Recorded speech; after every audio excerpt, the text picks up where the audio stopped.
je disais que j'ai employé le mot événement et non pas le mot représentation parce que, en fait, dans l'esprit de la journée d'études et de cette exhibition des rouages, c'est plus vraisemblablement la démarche de l'idée d'un spectacle jusqu'à sa réalisation que j'aimerais qu'on ausculte un petit peu ensemble, plutôt que la représentation dans ce qu'elle peut avoir de produit fini, si vous voulez. Alors, la communication s'appelle tout de même dramaturgie plurielle, donc pourquoi ce terme dramaturgie plurielle fait référence à un dispositif d'aide à la création, de soutien financier si vous préférez, du Centre national du théâtre. Et ce dispositif s'adresse à des textes, comme vous le voyez sur donc cet intitulé qui est tiré directement du site du CNT, à des textes qui font appel à des expressions multiples, telles que le théâtre, bien sûr, mais également d'autres disciplines. Et sont donc cités la danse, la marionnette, l'audiovisuel, les arts plastiques, etc. Puisque nous sommes accueillis en partie par le Phénix, je vous propose d'emprunter quelques exemples à la programmation de cette scène nationale et vous aurez comme ça tout le loisir de pouvoir aller vérifier en quelque sorte la validité de mes propos dans les mois à venir. Nous commençons tout de suite avec un spectacle que vous pourrez voir bientôt au Phénix, qui est un spectacle, une mise en scène d'une pièce de Marivaux, La fois suivante, par Nadia van der Eyden.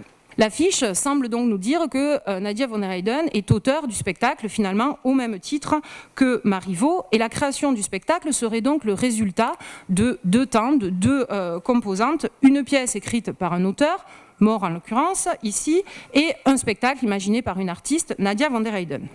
Cette responsabilité artistique du metteur en scène dans le processus de création est le résultat d'un processus long et complexe qui a abouti à la fin du XIXe siècle à ce que l'on nomme l'invention de la mise en scène. Cette façon de faire du théâtre, choisir un texte déjà écrit, le mettre en scène, le jouer, reste relativement classique, mais c'est toutefois celle qui domine largement les mentalités lorsque l'on parle de théâtre et qui est devenue une sorte de norme définitionnelle un petit peu comme ça implicite, invisible. Le théâtre finalement c'est la mise en scène d'un texte.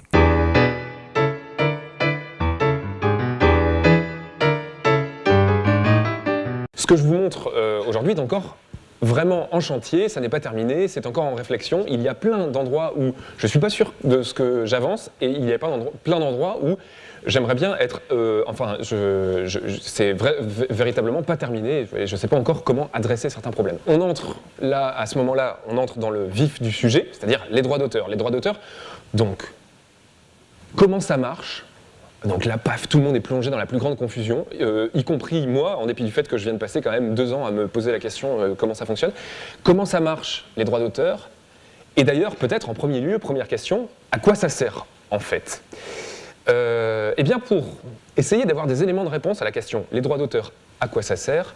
Je vous propose qu'on commence par remonter au contexte historique d'apparition des droits d'auteur, c'est-à-dire au moment où on a, pour la première fois, édicté une loi sur les droits d'auteur. Premier constat, la connaissance, le savoir, l'art et la culture sont primordiaux pour le développement humain. Tout le monde est d'accord ? Oui, on continue.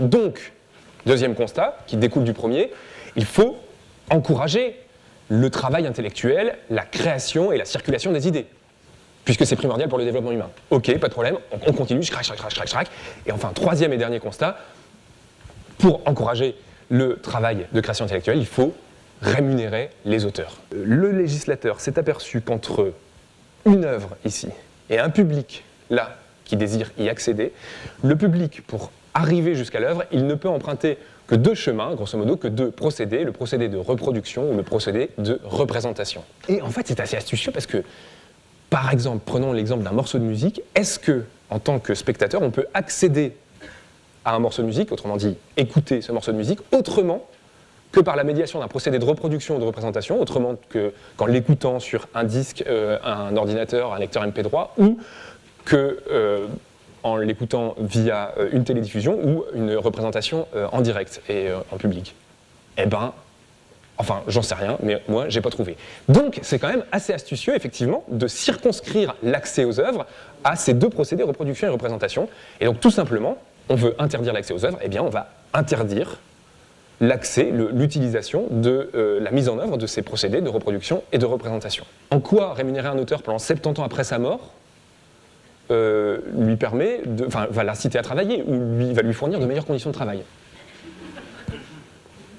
Alors voilà, bon, voilà. Bon.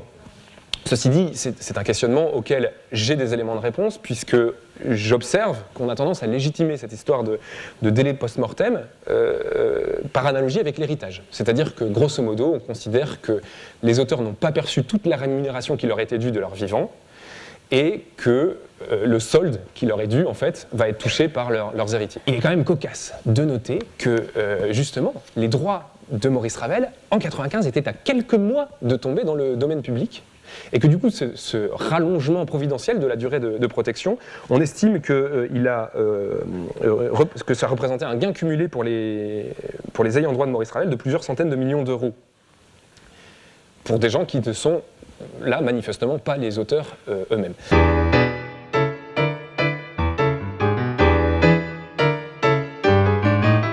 Le jeu de loi du spectacle vivant, bon, un jeu de loi, vous savez ce que c'est, le spectacle vivant aussi. On a investi, on a mis énormément d'argent dans les fournitures, comme vous pouvez le constater. On a fait une impression géante, pour que vous puissiez tous bien voir. Et donc on a évidemment prévu donc, un stock qu'on va vous distribuer.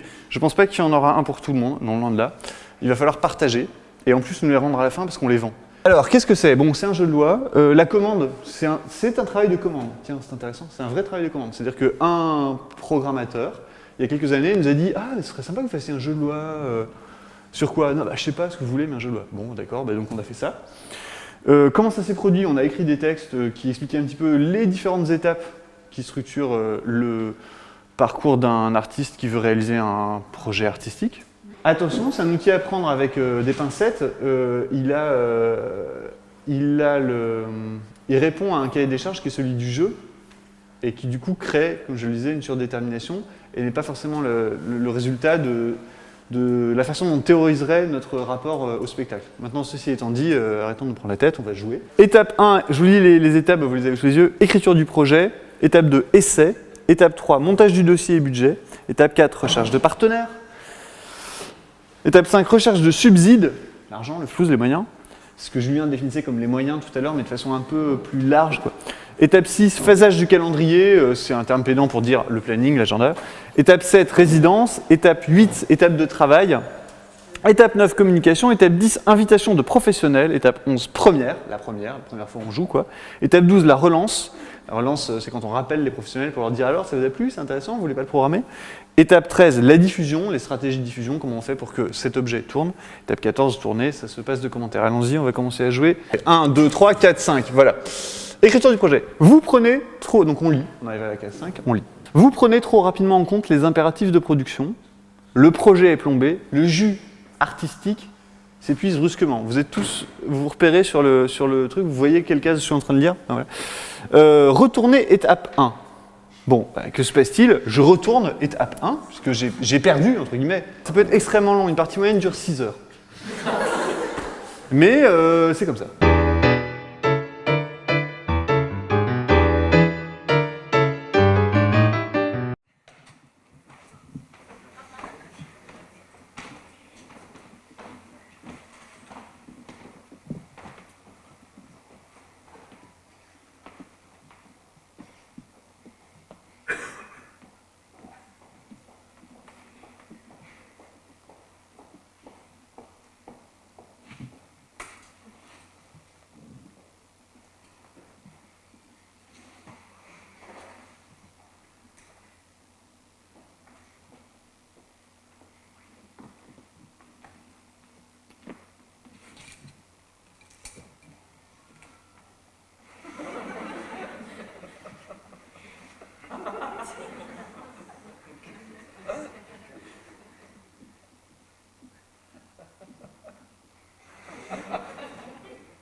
Je vais parler, puisque de toute façon, c'est foutu. Alors, ceci n'est en aucun cas, que les choses soient claires, un spectacle.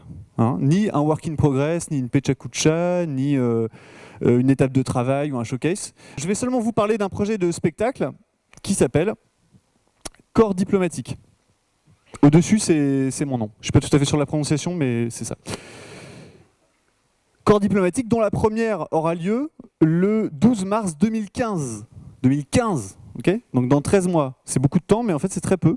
Donc je vais vous parler un peu du projet, mais très librement. Je ne suis pas là pour vous vendre ma camelote ou vous dire de venir le 12, 13 et 14 mars à 20h au Phoenix en 2015, parce que vous serez peut-être décédé ou vous aurez changé de voilà. Ça n'est pas un moment de divertissement. Arrêtez de rire, merci. Et ça n'est pas non plus une conférence érudite comme celle de ce matin. Je vais parler des questions que je me pose, mais pas des réponses que j'y apporte. Ok ? Parce que ça, c'est le spectacle. Les questions que je me pose, c'est ce que je vais partager avec vous. Et les réponses que j'apporterai à ces questions seront peut-être alimentées par la discussion que nous aurons ensemble, ou par le succès ou l'échec de la relation que nous allons avoir dans ces 20 minutes. Mais la réponse, ce sera le spectacle, ce sera en mars 2015. Un spectacle, pour moi, c'est une expérience de pensée. Pour mener une expérience de pensée, il faut une hypothèse. Mon hypothèse de départ, elle vient d'un problème que j'ai, qui est un problème partagé par pas mal de gens et que vous partagez peut-être, c'est la gestion du temps de travail. Je me suis demandé en commençant ce nouveau projet, bon, allez, vas-y, il te faut combien de temps ? Et je me suis dit, 1000 ans, c'est bien. Donc mon hypothèse, la voici. Que se passerait-il si on enfermait une troupe de théâtre dans un vaisseau intergénérationnel pendant 1000 ans, avec un texte et une mission, jouer une pièce. Alors, un vaisseau intergénérationnel, c'est pas un vaisseau spatial avec des mamies qui veulent apprendre à se servir de Twitter pendant qu'elles vous donnent des recettes de tarte tatin. C'est pas ça. C'est un vaisseau qui dérive dans l'espace à la recherche d'un autre monde.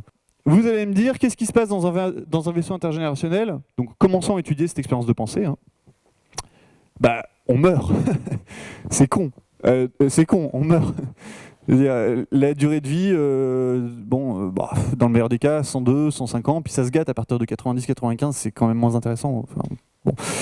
Oui, mais on peut se reproduire. Hein. Moi, je me suis déjà reproduit, je peux confirmer, ça marche. Vous allez dire, oui, mais au bout de 10 générations, il n'y a qu'à voir les familles royales, ça va être une horreur. Ça va être... Oui, mais on a les banques de sperme. Eh oui. Et on a la procréation assistée. Et on a les miracles de la génétique. Et on a les thérapies géniques. Donc je pense qu'avec quelques litres de sperme de provenance différente, on pourrait maintenir une certaine cohérence dans le patrimoine génétique et avoir des gens pas trop dégénérés sur 1000 ans. 1000 ans, c'est pas énorme. Hein.